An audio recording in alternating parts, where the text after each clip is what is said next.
Hey, I'm Mark, and today we're going to be building a table for a friend of mine. His daughter's going off to college and she needs a table, and it has to be something that she can disassemble and reassemble real easy. No tools, so she can put it in the back of her car and take it off to college, carry it upstairs and assemble the thing. It's going to be able to put it together. It's held together with a couple of wooden wedges and 4 wooden dowels. So I want the table about 30 inches tall. So what I did was draw 2 lines on the ground. One represents the floor, one represents the table. And we're going to cut 2 crisscrossing legs over in the saw. Let's get over to the saw.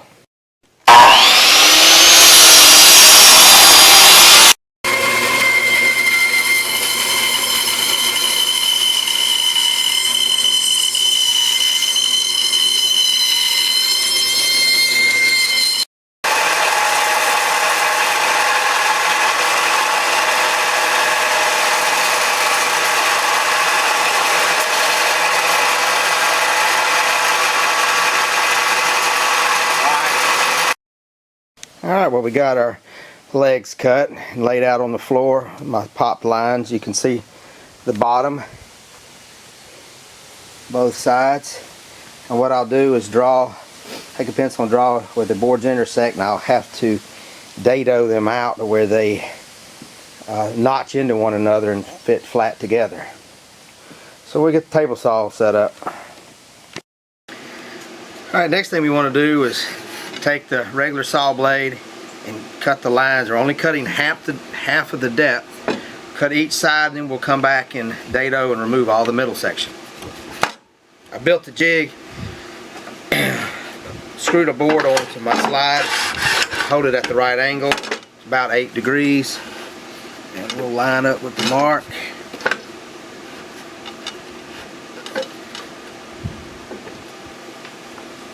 And make the cut.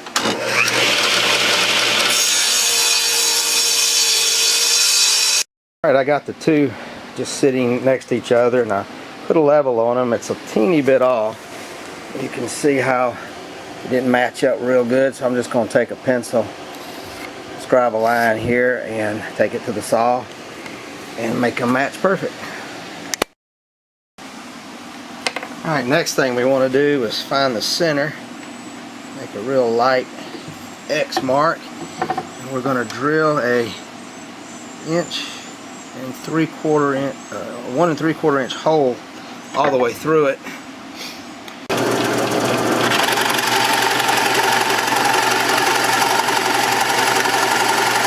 Alright, next is to build the tabletop, but we're going to call it a day and get on it tomorrow afternoon. Well, the next step, I've picked out which side of the board that I want to be the top. This is the bottom side of the table. I'm going to add a backing brace on it. I'm going to glue and screw it to it. I've got it marked, 2 for each board and just 1 for the ends. I've cut it a little short and got it cut at about a 50-degree angle. And we're going to be using a countersink tool because I need to go in about halfway with the screw so that I get a good depth into my other board there. So we'll get that to the drill press and get it ready. Gauge set so it won't go any deeper.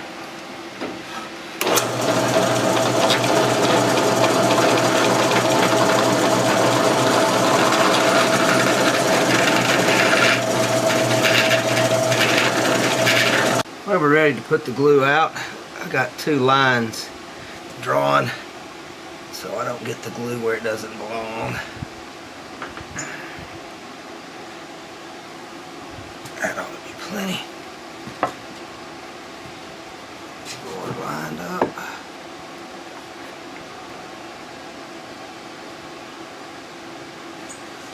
And we'll sink a screw.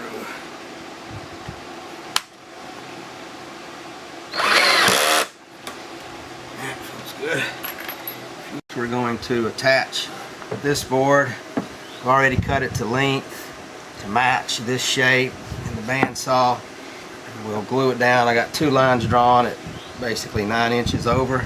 We'll get that screwed in. I've drilled the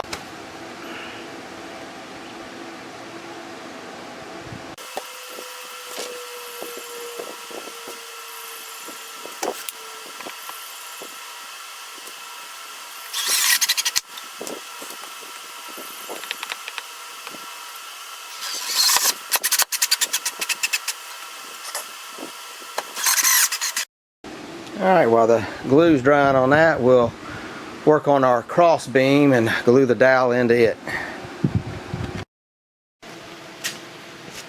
Alright, while the glue's drying on the table, I want to glue the beam together.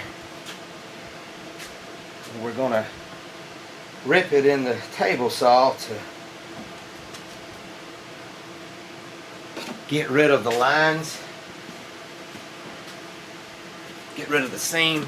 I pre-drilled the board and countersunk it. I'm just going to stick a few screws in, and we'll be attaching the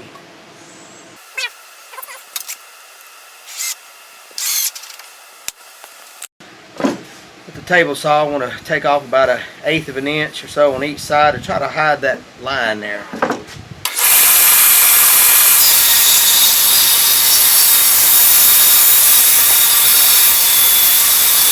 And you can see how it kind of hides that that's two boards now. We'll do the same to the other side. Alright, now that our glue is dried on our beam, we hid the seam by ripping it. We're going to make the dowel. Now, I make my own dowels. I got two boards, two pieces of pine laminated together and glued, let it dry. We're going to turn it in the lathe. I use a machinist lathe for metalworking to make my dowels because they're so accurate. And the dowel needs to go in the hole 3 inches and glue in and stick out about 5 or 6 inches over here. So let's get to the lathe. We want about 3 1/8 inches of it this way to be right at 1 3/4 after we sand it. I'm real close to being there now. And then the rest of it is going to be roughly 1 11/16. Ready to glue this one in. I had to sand it to get it just right. Sorry about all the bird noises. I've got a mama bird who's got a nest right in the corner of my barn there, and every time she comes in to feed her babies, they go crazy.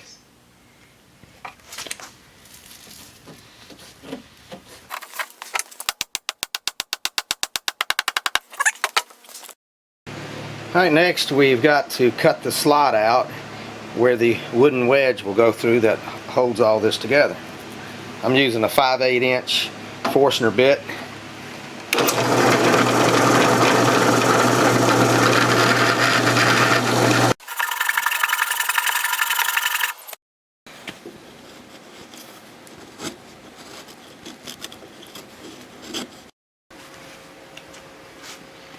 Alright, you just stick the wooden wedge in. I got it rounded on this one side and keep it flat on the other. And you don't have to hammer it in, just put some weight on there. You can see how sturdy it is. Next we'll put the tabletop on it and drill the 4 pins that hold it all together.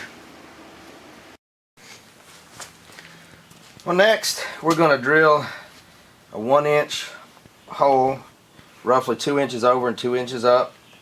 And then we're going to take a 1 1/4 dowel, and I'm going to turn it down to a little bit smaller than 1 inch so that it will slide through. And I'll leave it a little longer, and I'll make a head that you can grab a hold of and pull the pin out. That's why I'm going with a little bigger dowel. So let's go ahead and drill that hole and then get over to the lathe and turn that. You want to do 1 hole at a time as you work your way around. So we got the dowel made. Put a little grip on it so you can pull it in and out. You don't want it too tight, but you want to be able to pull it out. Well, 3 more sides to go. Well, we got it all together. See the dowels.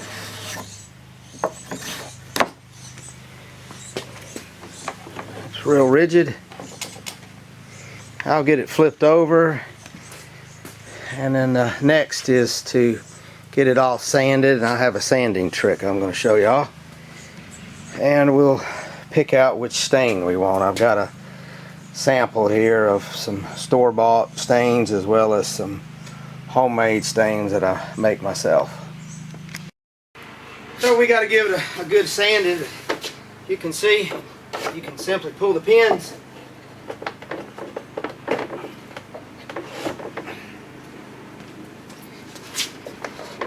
So when she comes over to pick it up, to put it in the back seat of the car, we can simply pull the pins and take the top off.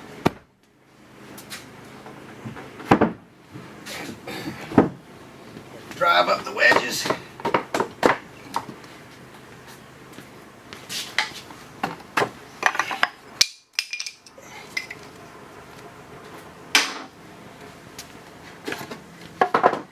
And everything disassembles.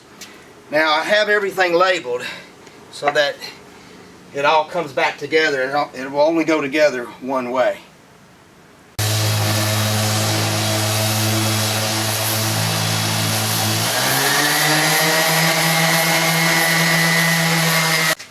I'm using a dewalt 5-inch orbital sander, and the sandpaper just attaches like Velcro. It's got little holes in it that hook to a suction. Works pretty well. Real easy to replace. I'm starting out with 120 grit sandpaper, and once I get it all sanded, spend a lot of time sanding, we'll switch to a 220 grit.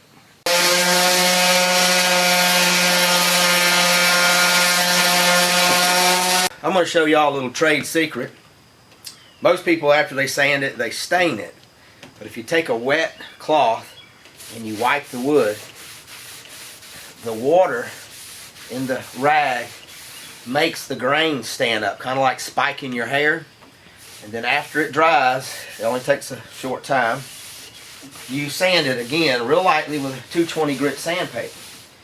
That will give you a perfect finish. If you just stain it, it spikes the grain up, and then you went through all the right steps and you don't understand why you ended up with a rough finish. When, like I said, that's just a trade secret. Somebody out there screaming at the camera for me not to tell people that. Well, next we're going to stain it.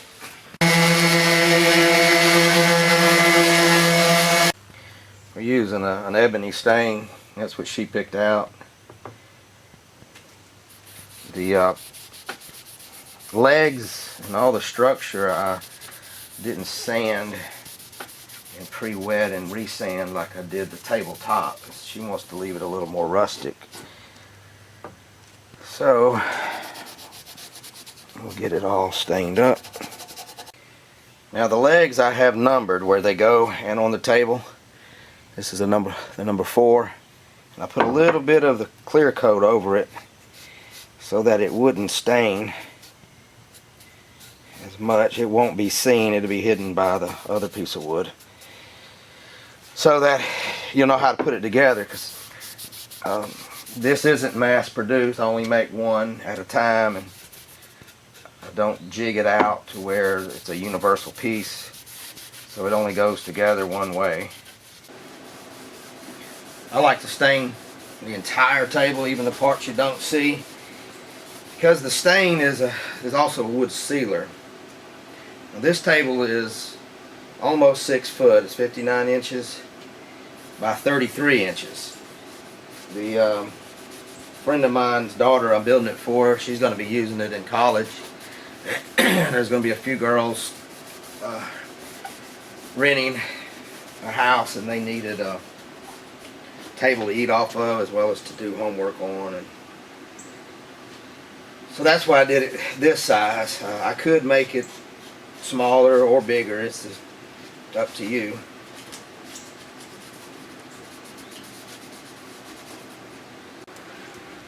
Now for the top, I want to take a paintbrush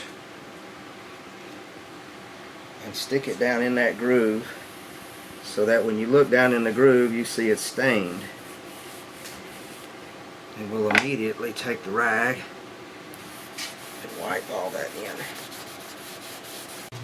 Well, the stain is dried for 8 hours. I can put a clear coat on it. I'm going to use a polycrylic. It's a water base, and I'm going to just put the acrylic on where the parts interlock and the pins and the wedge, and that way I can put it together tomorrow morning after it dries, and then I'll have the whole table put together, and then I can acrylic the whole thing.